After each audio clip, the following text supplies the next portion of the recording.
Back students, आज हम लोग थ्योरम 6.1 यानी बेसिक प्रोपोर्शनलिटी थ्योरम डिराइव करेंगे। इस थ्योरम को डिराइव करने से पहले हमें सिमिलरिटी ऑफ ट्रायंगल्स की जानकारी होना चाहिए। सिमिलरिटी ऑफ ट्रायंगल्स क्या होती है? Two triangles are similar if their corresponding angles are equal and their corresponding sides are in the same ratio. तो ट्रायंगल्स सिमिलर कब कहलाएंगे? जब उनके करस्पॉन्डिंग एंगल्स इक्वल हो और करस्पॉन्डिंग साइड्स सेम रेशियो में हो। Suppose we have two triangles ABC and DEF। अगर हम ये कहें कि इस ट्रायंगल ABC में angle A is equal to angle B है, angle B is equal to angle E है और angle C is equal to angle F है। करस्पॉन्डिंग एंगल्स इक्वल है, साथ साथ side AB equal to side DE है, side BC equal to side EF है, side AC equal to side DF है। तब हम ये कह सकते हैं कि triangle ABC is similar to triangle DEF। तो ये दोनों ट्रायंगल सिमिलर हैं। ये सिमिलर का साइन होता है। यहाँ पे एक चीज गौर करने वाली है कि हमने ABC is similar to DEF लिखा है। हम ये नहीं लिख सकते हैं BAC is similar to DEF या ABC is similar to EDF या FDE। मीन्स हम इन लेटर्स को इधर उधर नहीं कर पाएंगे। क्यों नहीं कर पाएंगे? क्योंकि यहाँ पे करस्पॉन्डिंग वर्ड जुड़ा हुआ है।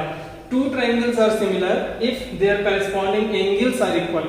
करस्पॉन्डिंग एंगल्स इक्वल होना चाहिए, यानी एंगल A के बराबर एंगल B होना चाहिए, एंगल B के बराबर एंगल E होना चाहिए, एंगल C के बराबर एंगल F होना चाहिए। साथ साथ corresponding sides are in the same ratio. AB और DE का रेशियो, BC और EF का रेशियो, AC और DF का रेशियो सेम होना चाहिए। हम ये नहीं कह सकते कि AB और EF का रेशियो, ऐसा नहीं, करस्पॉन्डिंग साइड्स का रेशियो सेम होना चाहिए। तो सिमिलरिटी लिखने के लिए आपको इन लेटर्स का सीरियल, इनका जो क्रम है वो सही से लिखना है। इसमें जरा भी मिस्टेक नहीं होना चाहिए। ABC similar to DEF means angle A और एंगल D बराबर है, BE बराबर है, CF बराबर है। साथ साथ रेशियो हम लेंगे AB upon DE, BC upon EF and AC upon DF। ये तीनों रेशियो लिए जाएंगे। तो सिमिलरिटी जानने के बाद अब हम लोग थ्योरम 6.1 को डिराइव कर सकते हैं। थ्योरम 6.1 बेसिक प्रोपोर्शनलिटी थ्योरम है। इसी को हम थेरस थ्योरम के नाम से भी जानते हैं। बेसिक प्रोपोर्शनलिटी थ्योरम का स्टेटमेंट आपको याद रखना है। A line is drawn parallel to one side of a triangle to intersect the other two sides in distinct points. The other two sides are divided in the same ratio. Theorem में क्या कहा जा रहा है? जो बोला उसको देखिए, हमें समझना है। एक ट्रायंगल ABC है। इस ट्रायंगल की किसी एक साइड के पैरेलल हम एक लाइन खींचेंगे जो कि बाकी दोनों साइड्स को दो डिस्टिंक्ट पॉइंट पे इंटरसेक्ट करेगी। तो ABC is a triangle. We are drawing a line parallel to BC which is intersecting other two lines AB and AC at point D and E। तो हमने इस स्टेटमेंट के अनुसार ये फिगर बनाया है। एक ट्रायंगल ABC लिया, इस ट्रायंगल ABC की किसी एक साइड BC के पैरेलल हमने एक लाइन ड्रॉ की है जो कि बाकी दोनों साइड्स को पॉइंट D और E पे इंटरसेक्ट करती है। आप इस तरह से भी लाइन ले सकते हैं AC के पैरेलल, या हम लोग इसके पैरेलल इस तरह से भी लाइन ले सकते हैं। तो एक साइड के पैरेलल लाइन खींचना है जो कि बाकी दोनों साइड्स को दो डिफरेंट पॉइंट्स पे इंटरसेक्ट करेगी। और हमें प्रूव क्या करना है? The other two sides are divided in the same ratio. बाकी जो दोनों साइड्स हैं उन दोनों साइड्स को ये लाइन सेम रेशियो में डिवाइड करती है। मींस AD और DB का रेशियो AE और EC के रेशियो के बराबर हमें प्रूव करना है। तो किसी भी थ्योरम को प्रूव करने के लिए सबसे पहले हमें स्टेटमेंट लिखना है। स्टेटमेंट लिखने के बाद हमें गिवन लिखना है कि क्या क्या दिया गया है। जो चीज दी गई है वो हम लिखेंगे। Given in triangle ABC DE is a line drawn parallel to BC which intersects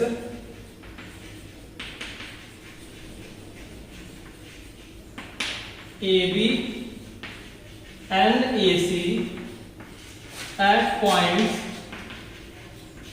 D and E। तो जो हमने फिगर बनाया है उस फिगर की इंफॉर्मेशन हमने यहाँ पे दी। क्या क्या दिया गया है? हमने बता दिया कि एक ट्रायंगल एबीसी में साइड बीसी के पैरेलल लाइन ड्रॉ की गई है जो कि बाकी दोनों साइड्स एबी और एसी को पॉइंट डी और ई पे इंटरसेक्ट करती है। हमें प्रूव क्या करना है? We need to prove that, हमें प्रूव करना है कि ये लाइन डीई इन दोनों लाइंस को इक्वल रेशियो में डिवाइड करती है। हमें प्रूव कर देना है AD upon DB is equal to AE upon EC, ये हमारा डेरिवेशन है। नेक्स्ट अब हमें इस थ्योरम को प्रूव करने के लिए थोड़ा सा कंस्ट्रक्शन करना पड़ेगा। हम क्या करते हैं, बी से ई को मिलाएंगे, साथ साथ सी से डी को मिलाएंगे। इसके अलावा हम D से एक परपेंडिकुलर ड्रॉ करेंगे इस लाइन AC पर। Draw a perpendicular DM and draw another perpendicular EN। तो ये दोनों हमने परपेंडिकुलर ड्रॉ किए हैं और ये दोनों पॉइंट्स को हमने सीधे सीधे मिलाया है BE और CD। जो कुछ भी हमने कंस्ट्रक्शन किया है उसको भी लिख देना है। Join BE and CD, also draw DM perpendicular to AC and EN perpendicular to AB। हमने ये दो परपेंडिकुलर्स ड्रॉ किए हैं, D से AC पे परपेंडिकुलर डाला DM और E से AB पे परपेंडिकुलर डाला है EN। ये दोनों परपेंडिकुलर्स हमने ड्रॉ कर लिए। अब हमें प्रूव करना है AD upon DB equal to AE upon EC। इसके लिए हम सबसे पहले ट्राइंगल ADE का एरिया निकाल सकते हैं। 9th क्लास में आप लोग लिखना जान चुके हैं। एरिया ऑफ ट्राइंगल ABC को हम AR ब्रैकेट ABC लिख देते हैं। तो सबसे पहले हम ट्राइंगल ADE का एरिया निकालेंगे। एरिया ऑफ ट्राइंगल ADE, किसी भी ट्राइंगल का एरिया हम लोग जानते हैं 1/2 बेस इंटू हाइट। इस ट्राइंगल ADE में हमें दो परपेंडिकुलर्स मिल रहे हैं, यानी दो हाइट्स मिल रही हैं। जब हम इस ADE में परपेंडिकुलर DM कंसीडर करेंगे तो हम कह सकते हैं 1/2 बेस इंटू हाइट। यानी इस ट्राइंगल ADE का एक एरिया आप लिख सकते हैं 1/2 बेस है AE इंटू हाइट है DM। और इसी तरह से अगर हम इसी ट्राइंगल में इस EN को परपेंडिकुलर माने तो हम ये भी लिख सकते हैं AD इंटू EN, तो 1/2 AD इंटू EN। इस तरह से हम दो परपेंडिकुलर्स को लेके सेम एक ही ट्राइंगल का एरिया निकाल सकते हैं। यानी ट्राइंगल ADE को हम 1/2 AE इंटू DM भी कह सकते हैं और 1/2 AD इंटू EN भी कह सकते हैं, हमारे पास जो कि दो परपेंडिकुलर्स थे। तो ये एरिया ऑफ ट्राइंगल्स निकालना इंपॉर्टेंट है। अगर यहाँ पे कोई डाउट हो तो आपको वो डाउट रिजॉल्व कर लेना है। हम एक परपेंडिकुलर DM जब लेंगे तो हमें बेस AE लेना है, दूसरा परपेंडिकुलर EN लेंगे तो बेस AD लेना है। तो हमने एक बार लिखा 1/2 AE इंटू DM और दोबारा लिखा 1/2 AD इंटू EN। इसके बाद हम फिर से जो 8th क्लास में पढ़ चुके हैं ऑब्टूस एंगुलर ट्राइंगल का एरिया निकालना। ऑब्टूस एंगुलर ट्राइंगल इस तरह का होता है, यहाँ पे एक एंगल ऑब्टूस एंगल होता है। इस ट्राइंगल का जो परपेंडिकुलर होता है वो एक्सटर्नल परपेंडिकुलर होता है, यानी कि इस लाइन को हम एक्सटेंड करें आगे और यहाँ से परपेंडिकुलर ड्रॉ करें तो ये जो परपेंडिकुलर होगा इस परपेंडिकुलर को हम इस ट्राइंगल के एरिया के लिए यूज करेंगे और ये साइड हमारी बेस रहेगी। ये सिचुएशन कहाँ आ रही है? अगर हमें ट्राइंगल BDE निकालना हो, देखिए अगर हमें ट्राइंगल BDE निकालना है तो इस ट्राइंगल के लिए आप लोग देखें BD और EN का प्रोडक्ट, EN को हम परपेंडिकुलर मान सकते हैं, BD बेस हो जाएगा। तो हम अगर एरिया ऑफ ट्राइंगल BDE निकालना चाहें तो हम ये लिख सकते हैं 1/2 base BD into height EN।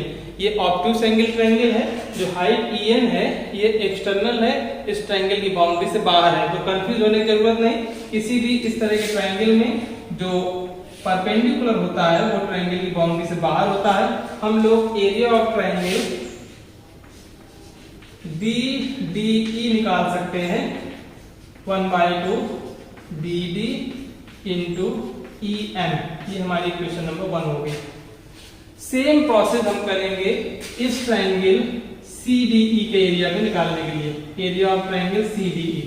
अब देखिए इस ट्रायंगल का एरिया निकालना है, फिर से इस ट्रायंगल का एरिया के लिए हमें DM एक्सटर्नल परपेंडिकुलर मिल जाएगा।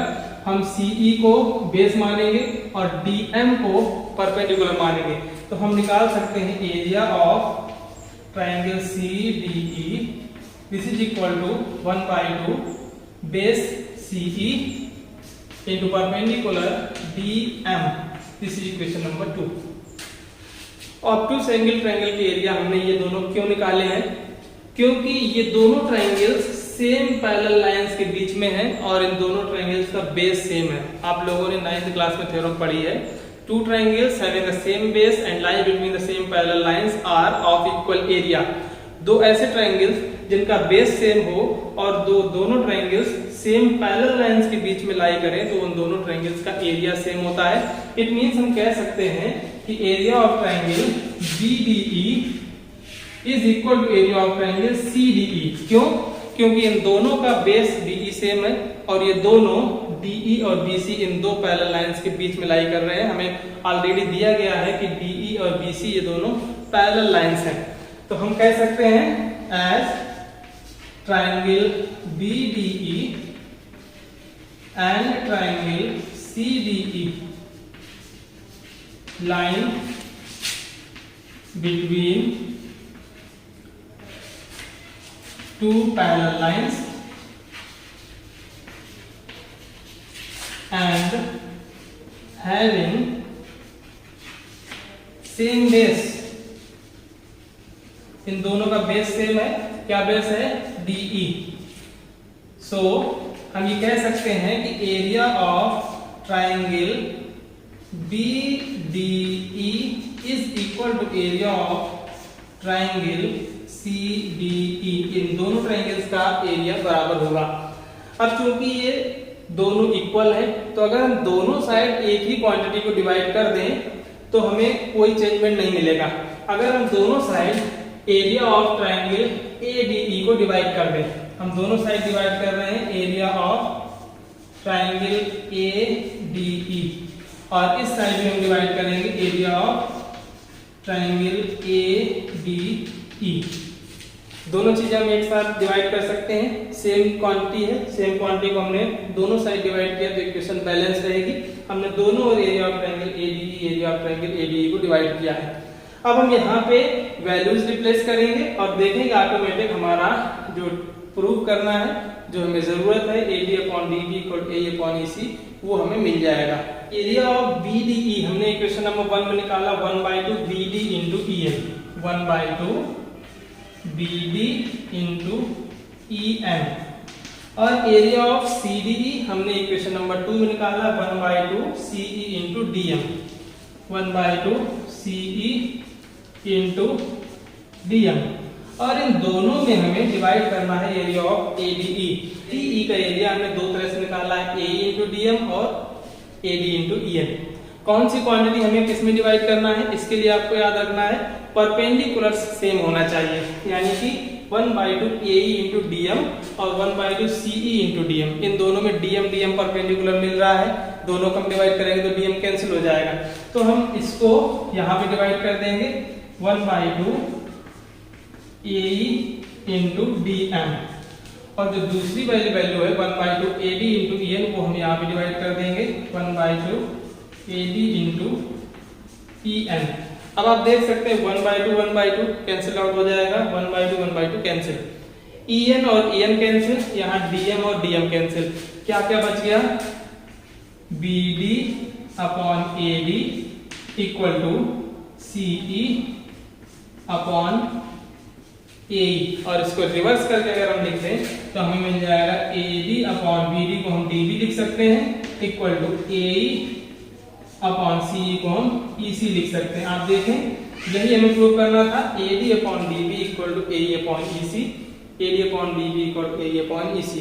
देयरफॉर हम ये कह सकते हैं कि किसी भी ट्रायंगल के एक साइड के पैरेलल खींचे जाने वाली लाइन बाकी दोनों साइड्स को इक्वल रेशियो में डिवाइड करती है।